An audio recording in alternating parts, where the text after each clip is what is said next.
So, welcome to the Prolific Super Producer Podcast. I'm your host, Tyson. Here's my other host, Nathan. And we are here, and we're going to be reviewing a song from demo to final mix and master. So, it's a really exciting episode. We're actually going to be diving into Nathan's song today, and we're basically going to do a review of his song, talk about what's great, what's not great. Hopefully this is really helpful for you when you're developing your own demos and your own final mixes.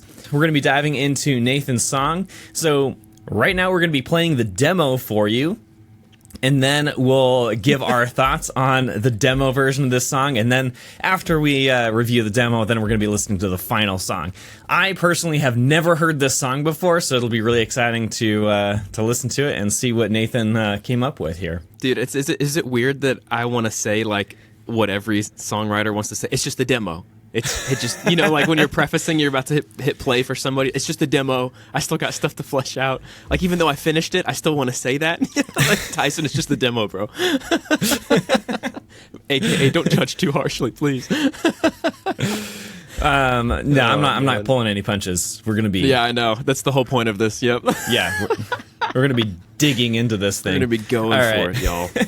Is there any words that you want to say before we dive into the demo, other than it's just the demo? It's just the demo. Tell us a little bit about the song. Like, where did it come from? Just very, very briefly, and we'll dive in. Sure. Just like super quick. Keep it surface level. Yeah. So this track, I mean, I came up with the guitar loop. That's what started first, what you're going to hear once we press play, and then I found a drum beat that I like morphed and made my own. And between those two textures, it kind of I was like, oh, this is kind of like sad-ish, love song-ish. But I don't want to say too much more because especially when we compare the demo to the final, there's some big changes that happen. And so I would be curious to see like if people are able to spot out what happened. Because there's a very clear thing that changed from the demo to the master, and it's a very basic level thing, and that's why I chose this one. It's to just be like, dude, like I make a lot of songs, but I still make a lot of mistakes, and I should have caught this big red flag way back before I got to this demo stage. So I'll kind of preface it like there, and then we can just let people hear and you see if we can spot it. I feel like the pressure's on now. I need to spot it, otherwise I'll be a failure of a producer. No, not even. There's probably several things, but one main thing. All right, so let's dive in, and here is Nathan's song.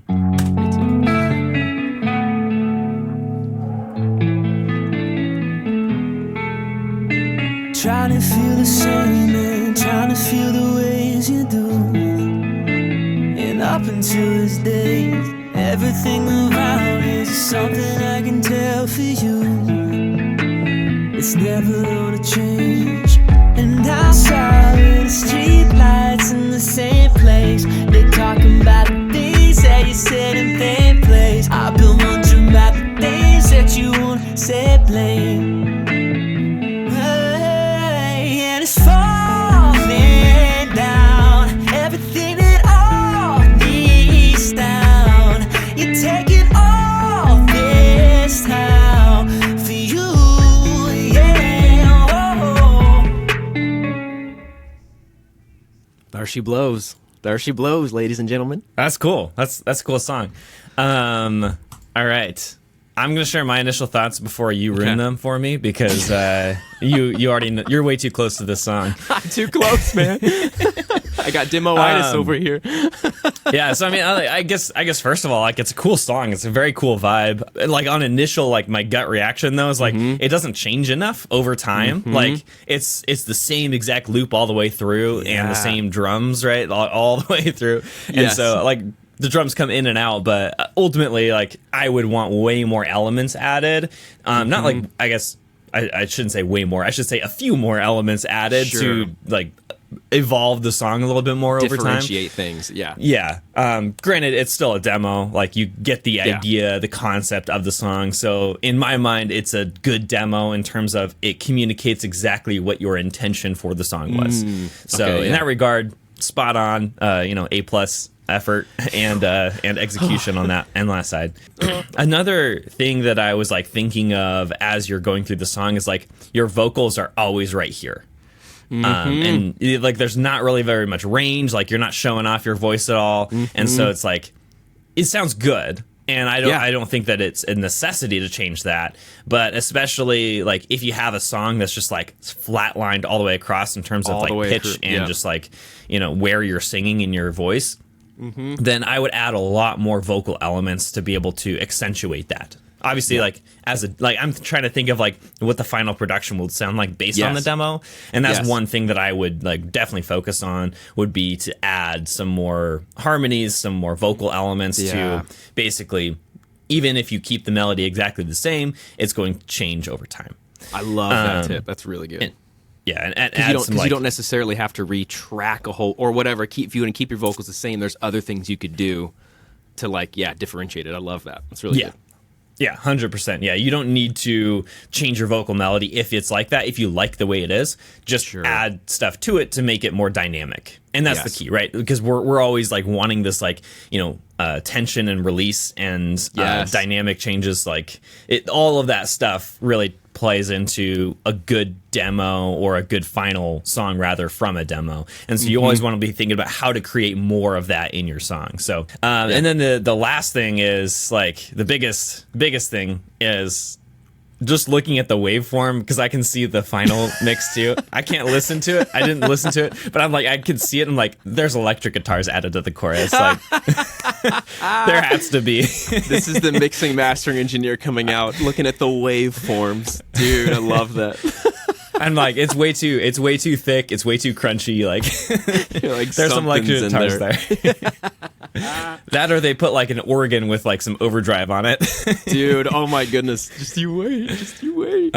So, and like, honestly, it does sound to me like a song that like the chorus sounds like it should have like more epic, like it sounds like an anthem rock song, right? To me, during the chorus. And so that's really what I'm like, I really want to hear that. And so I'm pretty sure that's what happened. And I'm based on your reaction, I think I'm close at least. You are yes. You've mentioned a lot of the things that did change. And I guess should I go ahead and try to share some detached initial thoughts? Yeah. Absolutely. Okay. So I'll try to kind of remove the fact that I know how this turned out from my brain. So if I'm just listening to that and trying to be objective, and I remember this, and this is also because I remember my struggle at this point. For me, at this point, it sounded like the lyrics were not set for me.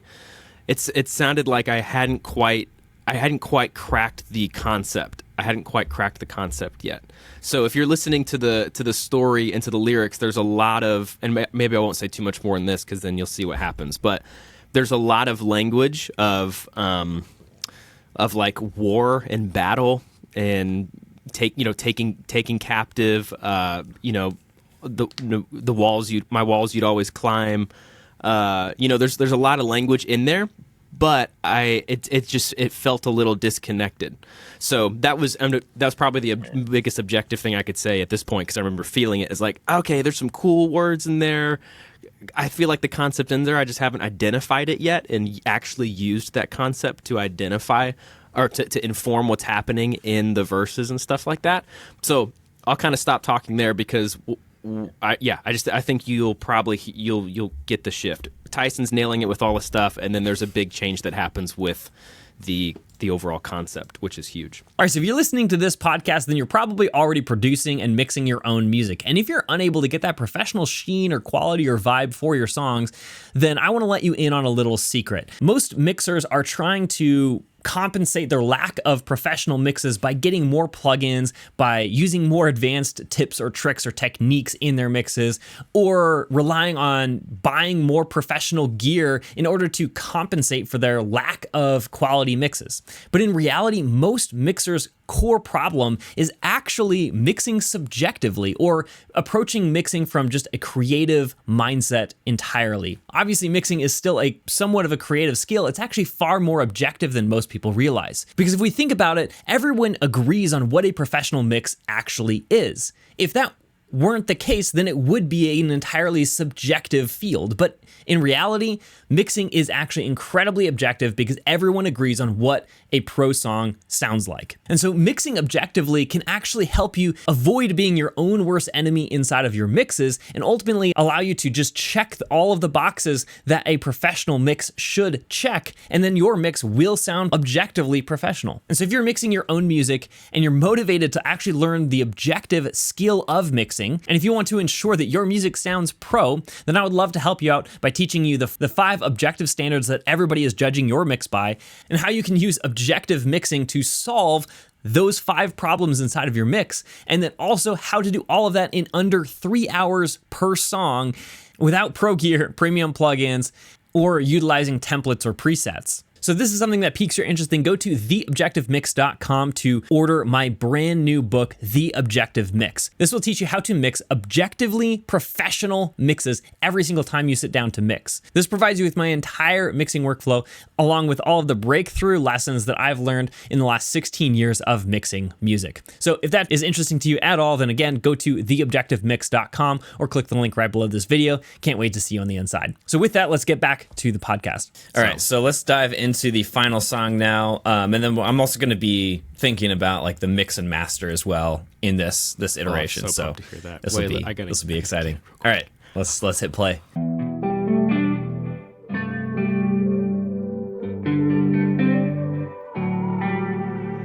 Trying to play it safe, trying to calculate all you do.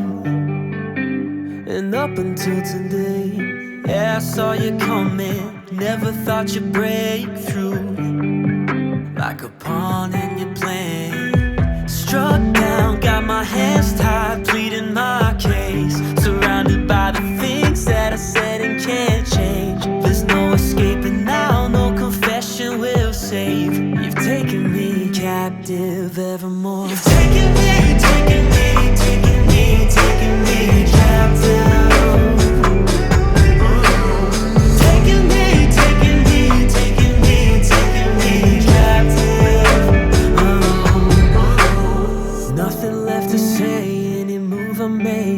Play fair, you always had a counter.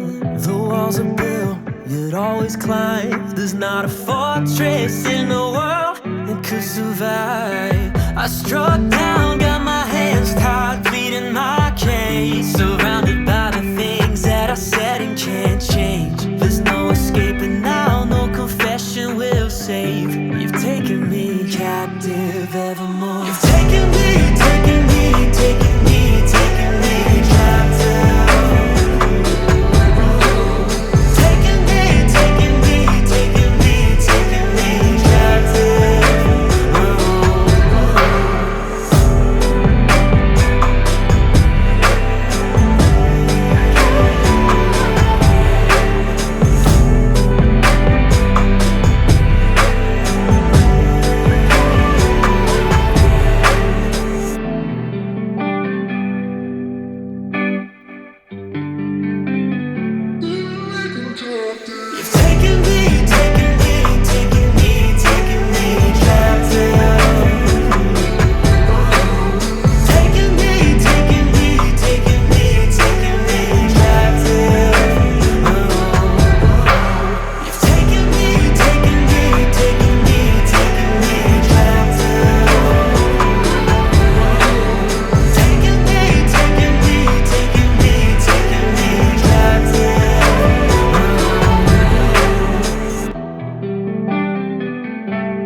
Cool.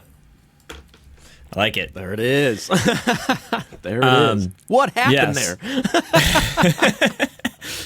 So it's actually not as dramatically different as I thought. I thought it was going to be a much different vibe on the final mix and master. Yeah. But it's relatively similar. Overall, right? It's not too far off. The biggest thing is like I was like sort of right on the guitar. Yeah, you were. But I expected a dramatically different tone on the guitars. I was thinking of like more like actually like overdriven, like gritty kind of guitars, and it was like it wasn't. No, So it was cool. Like it was a really cool vibe. I really like the biggest things that I noticed was like the drums, like the mix on the drums sounds dramatically different, dramatically better. Yes. I was missing some low end in a couple spots, and just like overall there was on the kick actually you could probably fix this in the master, but like the kick was a little bit weak in like that 60 hertz like low end range. Yeah. So I didn't really feel the fundamental that much, and I was missing that personally. Beef. In the Like in the beefy demo, flick. right? It's like completely unmixed. Like it's got a lot of low end. It's a little bit too warm on the demo, but it was kind of nice having that on the kick especially. And then also on the master, like that's how my mind works. Right? I'm thinking of the master first. Yes, it's great.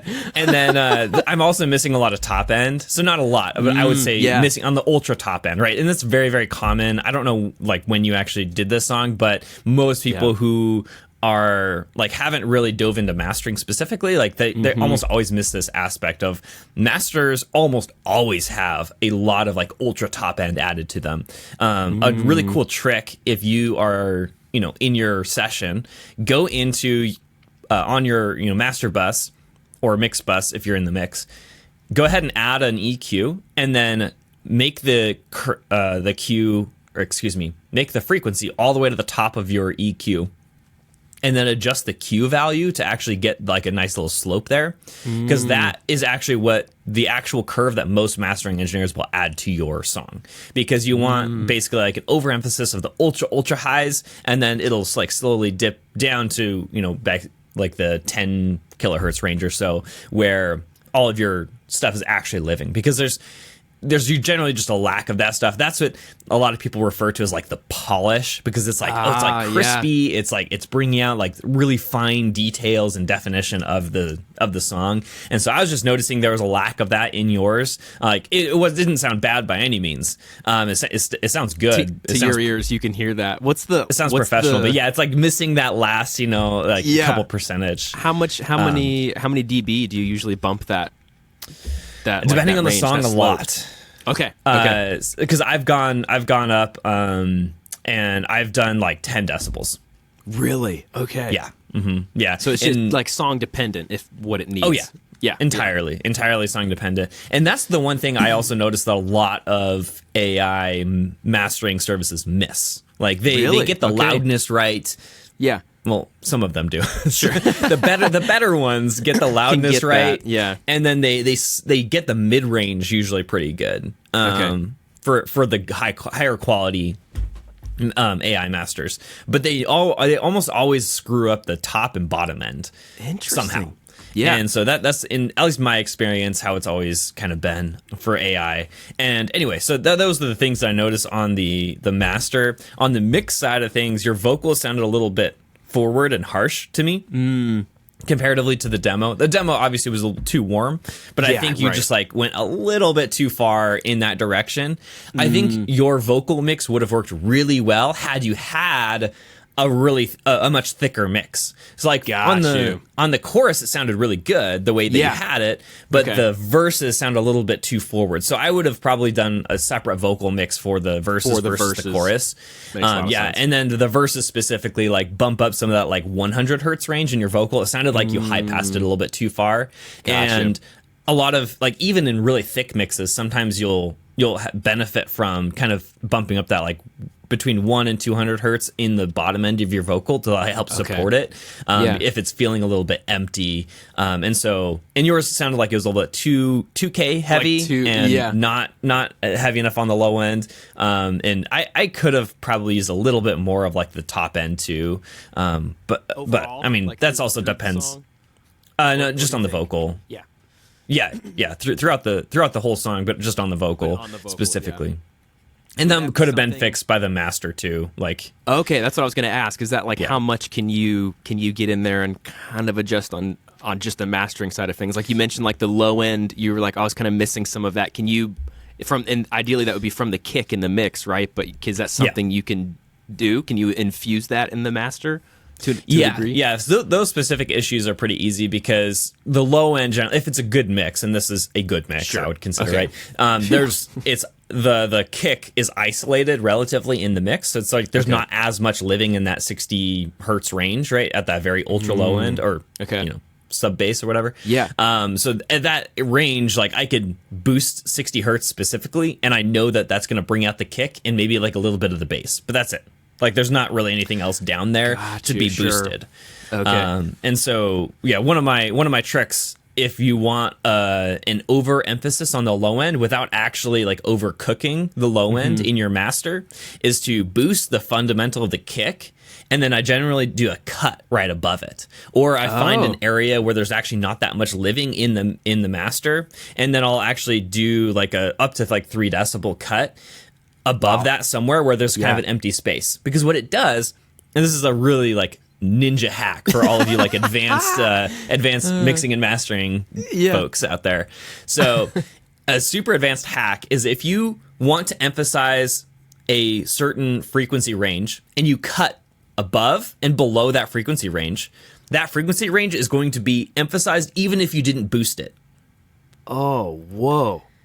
Because Dude. there's like less around it, and then all of a sudden it feels like everything's kind of like moved into that one area, even though it doesn't actually boost it at all. And so this is basically the trick I'm using in this low end, is I'm boosting the kick and then I'm cutting right above it or like somewhere above it. So it's like creating a separation between the rest of the mix and the low end. So then it makes the low end sound bigger. Super ninja hack. Dude, rewind go use that if in you your want to mixes. nerd out. That is, I want to try that. Yeah, I'm going to warn you, though, don't use it in every mix. It doesn't sound good in every mix or master. Proceed but with caution.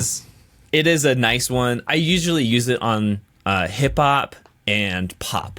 Those are usually the genres I use it in because they really like a big low end. Occasionally, I'll pull it out for another song, but those are generally kind of specific to those genres, I would say. All right, dog.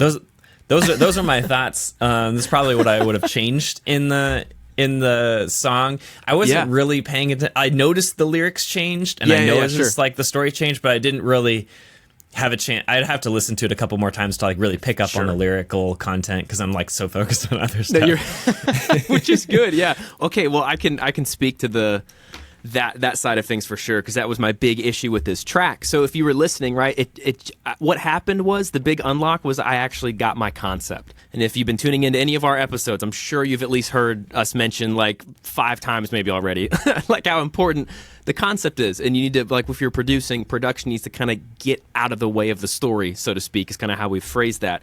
And that was my issue with this. So like before, if you heard in the demo, I've got like, again, language that's kind of that relates back to captive. There's like war, battle, strategy. There's kind of those kind of terms to describe and depict a relationship and like what this person is doing to you. But I was dancing around it. And what happened was, y'all, my ego got in the way. My ego got in the way. If you listen to that demo and the very first chorus, it's the one, it's like, and da da da. Da, da, da, da. It's like a bigger ballady kind of chorus, and I was like, oh, that's a track. I could really sing that. I wasn't thinking about the story. I was thinking about how well I could sing that and how good my voice would be in that range. And it cost me because I kept that chorus in there, which actually wasn't the chorus. If you listen back to the demo after that ballady thing, the very end of that was what actually the chorus needed to be, which was the hookiest, catchiest part of the song to my ears, which was the, consider me, that kind of falling thing. That actually needed to be the chorus. But I held on to a fake chorus because my ego was getting in the way of how well I could sing it and all that kind of stuff. And once it clicked of like what I was saying in the fake chorus or something, consider me your captive evermore, I was like, oh, captive. That's the whole thing. And so after I figure out, it's like you've taken me captive. So I switched out the words, consider me your captive to you've taken me captive. I made that just the repeating line in the chorus because the hook, the melody, I thought was dope enough to just warrant repeating that line, then I took that and let it inform everything else. So if you were to listen to these side by side and you really wanted to nerd out and pay attention, you would hear a lot of lyrics change and a lot of phrases change because the concept was solidified. So it felt like before I figured out my concept, my ego was just driving the song. And there's some lines that I was really proud of my lyrics. It was like something like under the street lights, something your face. If you hear, there's a lot of imagery and poetic sounding stuff. And I was like, oh, that's so good. Keep it. And then I would move on, and like, oh, I sang this chorus. Oh, my voice is so good here. And the whole time I'm just like, it's my ego. And that's why I couldn't crack it. So I had to like let go of myself for a second and just listen to the track. What is this track trying to be? Oh, Nathan, it's captive. Oh, captive. Okay, and now let that inform everything else. What am I doing trying to force a chorus when I've already got a catchy part here? Just use that's already the earworm. That's the hook. Use that. So that was kind of why I wanted to choose this track, was because it was a big, it was like, and this, I mean, I've made a lot of songs up until this point. I made this a couple years ago. And it's like, of all the times I've made songs, just still out here making mistakes, I'm still getting in my own way. I still get all the way to a demo and have to realize, oh, there's not really a fleshed out story here. It's just a bunch of random lines that make me feel good, And that's like, that's not a good song, right? That could like someone could resonate with. So anyway, that's kind of like the whole songwriting, lyric story side of things for this track. At least for me, that was the big unlock that had to happen there. So man. That speaks to me. I'm so guilty of that. Of just like writing lyrics. I'm like, this is a good lyric. Like, I'm going to keep this in my song. I'm going to work everything around this one lyric, and then I come up with something else, and then it's just like there's no unified story. I'm so bad at that.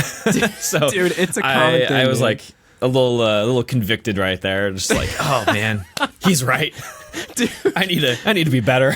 Oh man, me too, bro. All of us. I mean, seriously, I still battle that, and now it's a conscious thing. Like, that's what this song taught me. I think you can learn something from every song you make, and the big lesson I learned from this one was, don't be holding on to a line. If I'm holding on to a line just because I think it sounds good, but it's actually not serving the song and moving the story forward, I can let it go, or I could keep it and make it make sense. But I just can't. I just don't want to have a lot of random lines in there, So it was good. It was a good lesson. It's fun to sit here and hear these back to back again and just be like, oh wow, I totally remember thinking all that stuff. So it was really fun. And I don't know so obviously there's some good mixing and mastering notes in there, which, like, I don't know, I'm half tempted to take down the song, and I'm kidding, I'm not going to do it. It is what it is. But I thought, listening back too, from a production standpoint, tell me what you think about this, Tyson. I noticed, I could have added some like ad libs, like, because I repeated that chorus at the end, the typical 2 times at the end of a song, right? And it was just the same chorus. It would have been cool maybe if I had another vocal track that was riffing off of the chorus, kind of in the background, maybe. Oh yeah, I think that would have been super cool. Yeah, to add another like layer there. That's I love doing that in my own songs. I did a cover of like a pop song, and I just like added that one like little line, and so a little self-confession here. Let's go. Make me feel better, please. I love early 2000s, like alternative, post-hardcore, all of that stuff, right? So Circus Survive, Sayison, like all of that stuff. Like that was my jam when I was in like junior high. And so with all of that though, like I was always trying to emulate for the longest time like those vocals. And my voice is not quite there. Like I can actually get really close, which is like the danger is like I could get close but not ever quite there. And so when I was in the front, when I was the front man of a band, like those are like the kinds of vocals that I was like trying to do. So I was like, and that's like, I always tell people, I'm like, I'm not a very good singer, but I do have one redeeming quality, which is I have a really big range, and that's it. Yeah. Which is helpful. That makes it for times. a lot. Yeah. Yeah. But all that said, like during this like pop song cover that I was doing, I was like added this like super high, just like crazy, like little tiny thing out there. And it was super pitchy when I recorded it, but I'm like, I can fix it. It's in the background. It's fine. Yeah. So I did that. But at the same time, like this is actually the redeeming feature of my voice, right? Is because like I could actually get that high, and like it was just like half of just like half step whatever or off, yeah, like half step off or whatever. I could fix it, and then but it added like this really cool texture of like like it's like kind of this like spacey like really aggressive vocal that has a bunch of like reverb on it. Like it's really cool when you can add that kind of stuff. And like I just live for those moments in music, honestly. Just like when you hear that vocalist that's just like, oh, it's like so perfect, like the background, like with the melody, it's like, it's so good. Yeah. And I feel like it moves the story along too. I mean, I don't know, like I was thinking like my melody in this track it's descending, right? It's like, you've taken me. It's like it keeps moving down. So to have some sort of convicted vocal that would kind of start to shoot up near the end, it's like, So listening back, I was like, oh, that would have been a cool kind of choice there to make. But hey, when we listen to our songs, we can always hear more things to add. Oh yeah, songs are never actually done. You just have to call it at some point in time. That's why deadlines are so good to have, right? If you have a deadline, then you're like, okay, like this song is as far as I can get it at this moment without pouring another 15 hours into it. So I'm just going to call it. Yes, 100%. The one thing that you mentioned there that I did want to reiterate was I really appreciate that you repeated the chorus line so much. And a lot of people get like, they're like, oh, this is just like so uncreative. Like you repeat the same line over and over. But when you get done listening to this song, I'm guessing that the title has something to do with captive. Yeah. Yeah, right. Yeah, it's not right? too far Like off, I can now go find this song. If I heard this song live, I would then be able to go onto Spotify, and as long as I knew his band name, then I would be able to, which presumably I would because I'm watching you live.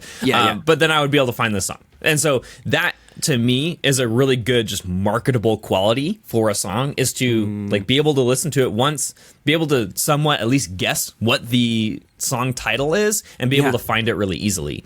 And because at that point, I could be like a diehard fan for life because I found his music, I listened to it on Spotify, I repeat it over and over for the next 3 months. I'm a fan for life. Versus if I was like, oh, that was a cool song, like I want to go look it up, and then you can't find it because you didn't know what the title is, you don't know what the band is, have a or word, like, or you have a weird band name that you can't spell, like anything along those lines. Then I look it up, I'm like, I can't find it. It's not that important to me. Right, Yeah, that's the level of like ease that people should have for your music. That makes it just really easy for people to become fans. Like, don't make it more difficult than it needs to be. I think that's one takeaway here is like, he repeats the same line over and over in this song, but that's the line that's going to get stuck in your head, and also the melody, obviously, that matches it. So hopefully this was helpful for you. I would love a review for this this episode specifically, just for our own benefits, to be able to deliver you higher quality content. So if there is something that was helpful, that wasn't helpful, then let us know in this episode. I think there was definitely some golden nuggets. But Nathan, if you want to take it away, I think you have a gift for our audience for listening to this episode. Yeah, totally. And it's right in line with this whole thing, right? Like, in order to get to the final stage, like we've been talking about, is like a song goes through many different steps, right? And a demo could be classified as one of those kind of parking spots that your song can take for a second before getting to the end. But sometimes it's just hard to get to the demo stage,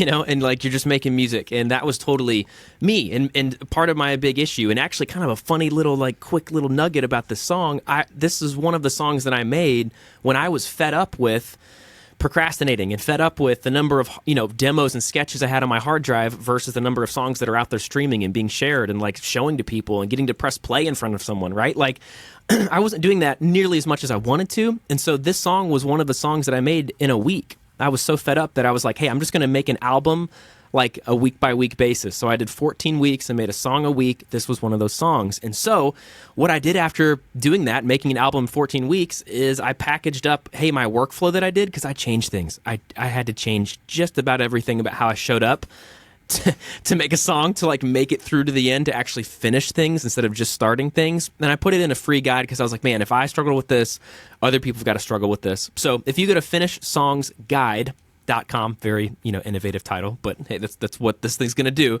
is like finish your song. So if you go to finishsongsguide.com, you can get your hands on this. It's totally free. It's just a PDF. It's like 10 pages, and you could look at it on your phone, keep it by you at your desk or whatever when you're making songs, and it's just going to walk you through 5 steps, the exact same 5 steps that I did to help me take this song from an idea to the finish line, and it's there for you. So I believe it will be a benefit if you're struggling to finish songs, or if you're just getting kind of stale in your workflow and you feel like it's a little clunky right now. This is a kind of thing. You just need a new system, and maybe exposure to some new ideas will help you realize how you can improve your own creative workflow. So that's for you. It's at finishsongsguide.com. songwritersongsguide.com, and I believe it will be a benefit to you. One last thought as we're wrapping this up. If they liked the song inside of this episode, where can they go find that song and stream it? Look at that. I'm like horrible at promoting my own thing, even though it's part of what we talk about on this podcast. Yeah, no, well, the song's called Captive, as we were just talking about, pretty straightforward. Captive, just by me, my name, Nathan Eswine, and it should be just about anywhere where you're streaming stuff. So, yeah. Awesome.